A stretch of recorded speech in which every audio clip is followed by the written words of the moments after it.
Words. Wow. This is really amazing, but let me first go on the record in saying I certainly support the amendment from Congresswoman Pressley. Words matter. I say that every day to people in business. We have words that one of my colleagues said that, we probably picked the wrong Federal Reserve Chair. Well, we probably definitely picked the wrong president. We just talked about former presidents. My colleague just mentioned in relationship to this amendment, President Biden and his open borders and what that did to employment. Well, let me just say with this president, let's start with tariffs, okay? And how that affects business and employment. Let's talk about the number one thing that the American people are talking about is affordability. The lack of affordability to purchase a home.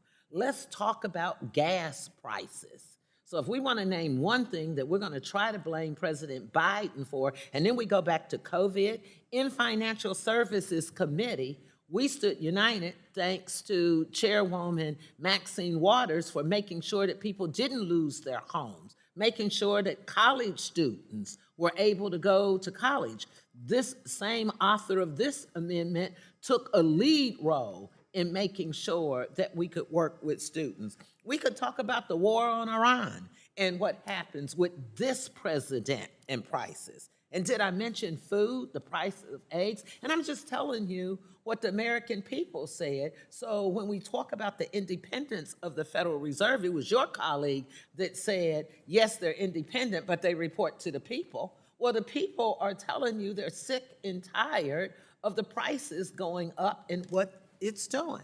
So when we talk about what this amendment says, it simply says that we don't want it to be construed to prevent the Board of Governors of the Federal Reserve System or the Federal Open Market Committee from taking actions to increase employment.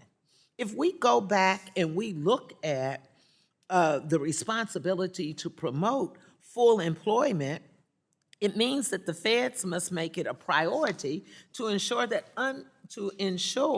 unemployment is low. Okay, now do we all agree on that?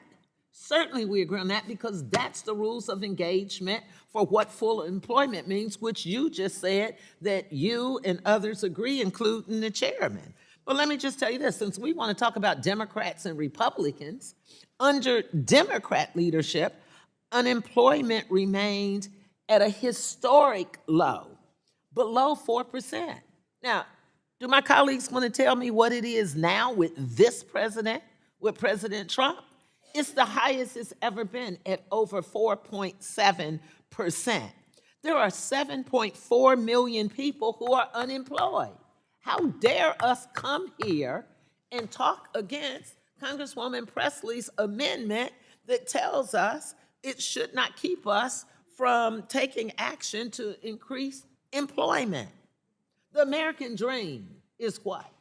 To have a job, to be able to buy a house, to prepare for your children. And as my colleague just reminded me, it is on full life support.